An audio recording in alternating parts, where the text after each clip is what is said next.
Il existe du matériel que vous pouvez littéralement faire pousser en quelques jours à la maison. Et cela prend généralement environ 5 jours. Cela ne nécessite pas d'usine, de pétrole ou de produits chimiques complexes, car il n'est pas créé par l'industrie, mais par la biologie elle-même. Mais au niveau de ses propriétés, il s'agit d'un matériau complètement différent, et elle n'a presque rien de commun avec la mousse de polystyrène ordinaire. Ce matériau ne fond pas en une masse toxique à haute température, n'émet pas de toxines et se décompose simplement avec le temps. Et en 1 mois et demi environ, il peut complètement se transformer en sol ordinaire. En fait, il s'agit toujours de la même matière organique dont elle est constituée à l'origine. Elle se transforme simplement en une matière à part entière. Il n'y a rien de synthétique et il ne laisse aucun débris qui restera pendant des décennies. Et en même temps, ce n'est plus quelque chose d'expérimental. De grandes entreprises l'utilisent déjà, notamment Ikea, qui l'utilise pour emballer et livrer des meubles dans des dizaines de pays. Et la NASA l'envisage comme une option pour une construction en dehors de la Terre. Ce n'est pas une idée pour l'avenir, mais une chose réelle qui est utilisée et testée depuis longtemps dans la pratique. Il existe déjà des installations de production des produits finis et toute la base scientifique est collectée depuis longtemps, mais presque personne ne l'utilise dans la vie quotidienne. La question se pose alors, pourquoi un matériau moins cher, plus sûr et plus simple, n'est-il pas encore utilisé partout? Et très vite, il apparaît clairement que le problème n'est pas la technologie, mais plutôt qui décide quels matériaux ont une chance d'apparaître dans notre monde. En 2007, un étudiant en ingénierie de l'État de New York a fait une chose assez étrange, non pas dans son laboratoire, mais directement dans sa chambre. Il s'appelait Iban Bayer et à un moment donné, il a décidé de ne pas produire ce matériau mais de le cultiver. Nous parlions de matériel à base de mycélium, c'est-à-dire de mycélium. À l'époque, cela ressemblait presque à une expérience, car personne n'envisageait sérieusement les champignons comme base d'emballage ou comme élément de base. Il récupérait les déchets agricoles courants, comme les résidus de maïs, la sure et les fibres végétales. Et j'y ai ajouté du mycélium, puis j'ai simplement laissé le mélange pousser dans le moule. Le mycélium se développe littéralement à travers tout cela, lie les particules entre elles et transforme progressivement la masse meuble en un matériau dense et solide. Il n'est ni assemblé ni collé de l'extérieur, mais formé de l'intérieur. Parce que le mycélium lui-même fonctionne comme un cadre naturel et maintient le tout ensemble. Le mycélium n'est pas quelque chose de rare ou d'artificiel, mais un vaste réseau souterrain qui existe sur la planète depuis des centaines de millions d'années et qui joue un rôle clé dans le fonctionnement des sols et des écosystèmes. C'est pourquoi cette expérience s'est avérée si inhabituelle, car elle n'a rien inventé de nouveau. Mais nous avons simplement pris un mécanisme naturel déjà existant et l'avons utilisé là où personne ne l'avait utilisé auparavant. Nous ne parlons plus d'une seule technologie, mais d'une tentative de remplacer toute une industrie qui a façonné ce qui nous entoure depuis des décennies. Et tout cela concerne le polystyrène, le plastique à partir duquel sont fabriquées la mousse et la plupart des emballages. Son histoire a commencé au XIXe siècle et déjà dans les années 30, la production s'est généralisée.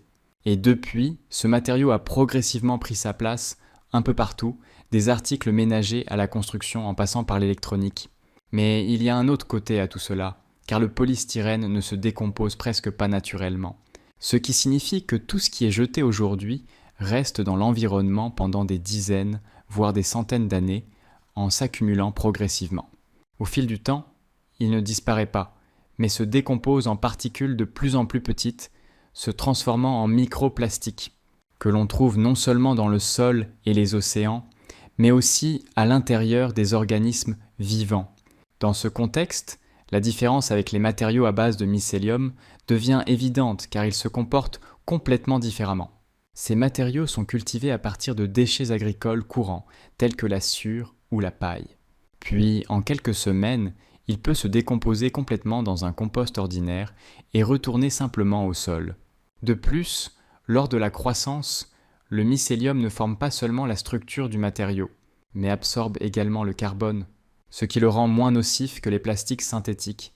Il est également important que la production de tels matériaux nécessite beaucoup moins d'énergie et de ressources, car les déchets agricoles servent de base, dont il faudrait autrement se débarrasser. Même à haute température, cette différence persiste, car le polystyrène fond et peut libérer des substances toxiques, et le mycélium se carbonise simplement et ne se transforme pas en une masse dangereuse. Et tout cela est déjà utilisé dans la pratique, et des entreprises comme Ecovative Design commercialisent depuis longtemps de tels matériaux comme alternative à part entière, qui, grâce à ses propriétés, convient à la protection des marchandises, peut supporter des charges et peut être utilisé dans l'emballage. Les grandes marques y ont prêté attention au cours de la dernière décennie. Et au milieu des 2010e, les premiers projets ont commencé à apparaître dans lesquels des emballages en mycélium étaient utilisés à la place du polystyrène, y compris pour protéger les équipements sensibles pendant le transport. Cependant, les possibilités de ces matériaux ne se limitent pas uniquement à l'emballage, parce que les architectes et les designers commencent à les utiliser dans la construction, l'ameublement et même dans l'industrie de la mode, où le mycélium est été considéré comme un substitut au cuir et à d'autres matériaux synthétiques. Et tout cela ne se produira pas quelque part dans le futur, mais maintenant, parce que les technologies fonctionnent déjà, la production existe. Et ces matériaux commencent progressivement à remplacer le plastique habituel. En 2011, Dell a commencé à expédier ses serveurs dans un emballage en mycélium pour protéger des équipements valant des dizaines de milliers de dollars et survivre au transport sans dommage. Et en 2014, une tour d'environ 40 pieds de haut, entièrement assemblée à partir de blocs de mycélium, fut exposée au musée d'art moderne. Ce fut l'une des premières tentatives d'utilisation de tels matériaux en architecture. D'ici 2020, IKEA a annoncé son intention de remplacer complètement les emballages en polystyrène tout au long de sa chaîne d'approvisionnement en utilisant le mycélium comme l'un des principaux matériaux. Ces matériaux ont depuis longtemps dépassé le cadre des expériences en laboratoire et individuelles, parce qu'ils sont utilisés dans des tâches où la force, la prévisibilité et l'échelle sont importantes. En juin 2024, la NASA a accordé une subvention d'environ 2 millions de dollars pour un projet lié à la culture de structures à partir de mycélium. Les travaux sont réalisés dans un centre de recherche de la Silicon Valley. Le projet semble simple dans sa formulation, mais inhabituel dans son essence, car le but n'est pas de livrer des structures toutes faites, mais de créer des modules résidentiels directement sur la Lune et sur Mars, grâce à la croissance du mycélium. Au lieu de transporter des éléments lourds à travers l'espace, seul le biomatériau de base est livré, qui est activé et commence à former la structure souhaitée. Cette approche permet de réduire considérablement la masse de la cargaison et d'utiliser les ressources locales, notamment le régolithe lunaire et martien, dans le cadre des futures structures. Les matériaux à base de mycélium présentent déjà des propriétés importantes pour les conditions extrêmes. Ils assurent une isolation thermique, protègent partiellement du rayonnement grâce à leur structure et peuvent être restaurés en cas de certains dommages. Ces qualités font de la conception non seulement une expérience, mais une option viable pour les missions futures, où chaque détail de la conception compte. C'est une conséquence directe de la façon dont les matériaux de construction sont même autorisés à exister aux États-Unis d'Amérique. Ce qui est important ici, ce n'est pas seulement de quoi est composé le matériau et quelles sont ses propriétés, mais s'il est passé par un système sans lequel son utilisation n'est tout simplement pas autorisée.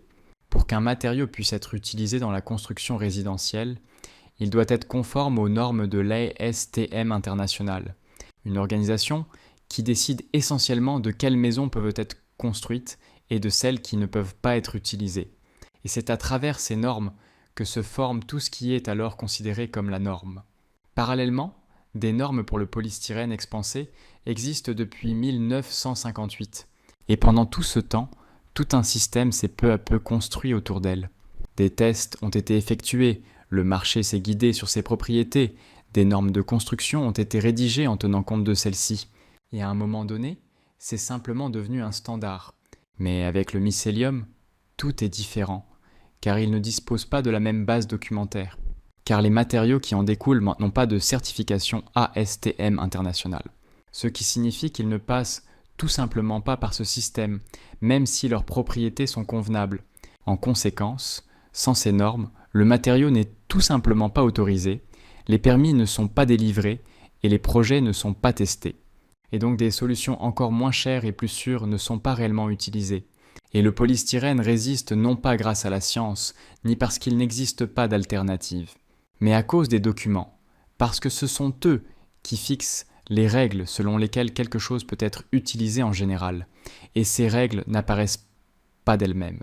Ils sont formés par ceux qui travaillent avec le plastique depuis longtemps, et l'un des rôles clés ici est joué par l'American Chemistry Council, une association qui comprend Dow, DuPont, ExxonMobil et Chevron, et tous souhaitent garantir que le système ne change pas grand-chose.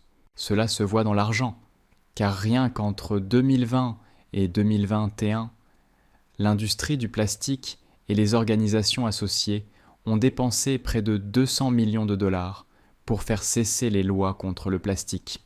Et ici, il ne s'agit plus de technologie, mais de maintenir les choses telles qu'elles sont.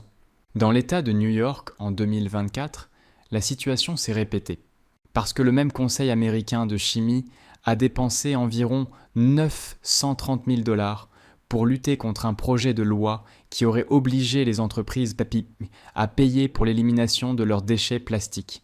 Mais de telles mesures créent immédiatement une demande d'alternative, notamment le mycélium. Mais la loi n'a pas été adoptée, et cela montre bien comment tout fonctionne. Parce que les nouveaux matériaux commencent à être utilisés non pas lorsqu'ils sont déjà prêts, mais lorsqu'ils en ont reçu l'autorisation. Une situation similaire s'est produite dans d'autres pays, car en 1999, la Chine a tenté d'abandonner les conteneurs en mousse de polystyrène. Et depuis lors, de telles tentatives apparaissent de temps en temps en différents endroits, mais presque toujours tout se termine de la même manière. Et en fin de compte, le choix des matériaux dépend non seulement de leurs propriétés, mais aussi de celui qui fixe les règles. Car c'est à travers eux qu'ils décident de ce qui sera utilisé et de ce qui restera de côté, même si cela est prêt depuis longtemps à remplacer les choses familières. Vers 2014, commencent à apparaître des solutions qui ne sont plus liées aux usines et aux chaînes de production, car le matériau pourrait être obtenu directement dans des conditions normales, sans infrastructures complexes ni investissements importants. Et l'approche elle-même a progressivement changé, car le matériau n'a plus besoin d'être d'abord produit séparément quelque part, puis transporté, car il peut apparaître immédiatement sur place, à partir de ce qui est déjà à portée de main. La base est constituée de déchets agricoles ordinaires, tels que la paille, l'écosse ou la sciure de bois, qui restaient auparavant simplement superflus, mais qui font ici partie du matériau. Mais l'ensemble de l'industrie repose sur la production, le transport et l'approvisionnement, et sans cela, elle ne fonctionne tout simplement pas. Mais dans ce cas, la nécessité même d'un tel système commence à disparaître. Le processus lui-même fonctionne différemment, car le mycélium se développe à travers la base et la lie progressivement en une structure dense, grâce à quoi le matériau est solide dans tout le volume. Et en même temps, il reste léger et possède de bonnes propriétés d'isolation thermique.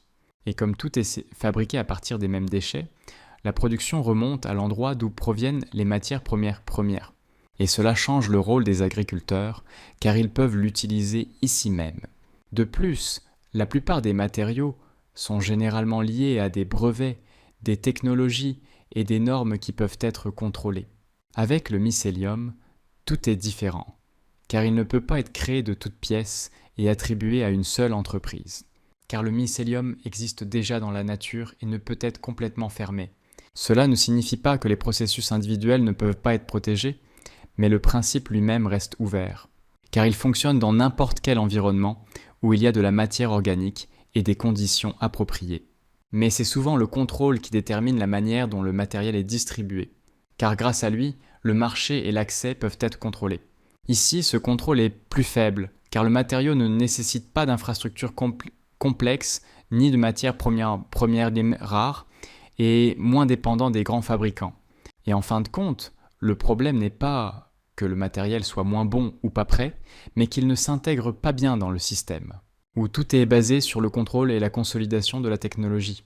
Dans le même temps, l'efficacité du mycélium a déjà été testée dans la pratique et en 2024, une maison a été construite avec son utilisation. Il a été réalisé en Namibie, et c'est important, car ce n'est pas un laboratoire, mais un véritable projet dans des conditions de ressources limitées. La base utilisait des plantes locales, notamment l'acacia, qui est généralement considéré comme une mauvaise herbe, mais ici, il est devenu la matière première des éléments de construction. Le mycélium lie ces matériaux entre eux, créant des panneaux durables et une isolation thermique sans additifs synthétiques. La maison s'est avérée résistante au feu, retenait bien la chaleur et était moins chère qu'une construction conventionnelle, en grande partie parce que tout était fait sur place. Ce projet montre que le mycélium permet de construire là où les solutions conventionnelles sont trop coûteuses ou trop complexes, et que cette approche est reproductible. Et c'est pourquoi de tels projets n'atteignent presque jamais une construction de masse, car on les connaît peu en dehors du milieu professionnel. Dans la construction, les nouvelles solutions ne se propagent pas d'elles-mêmes, car chacun s'appuie sur des pratiques et des documents familiers. Et si un matériau n'est pas inclus dans les normes, c'est comme s'il n'existait pas sur le marché, même s'il est déjà utilisé dans la pratique. Personne n'interdit les nouvelles approches, mais même si elles ne font pas partie des normes, elles ne sont tout simplement pas largement utilisées.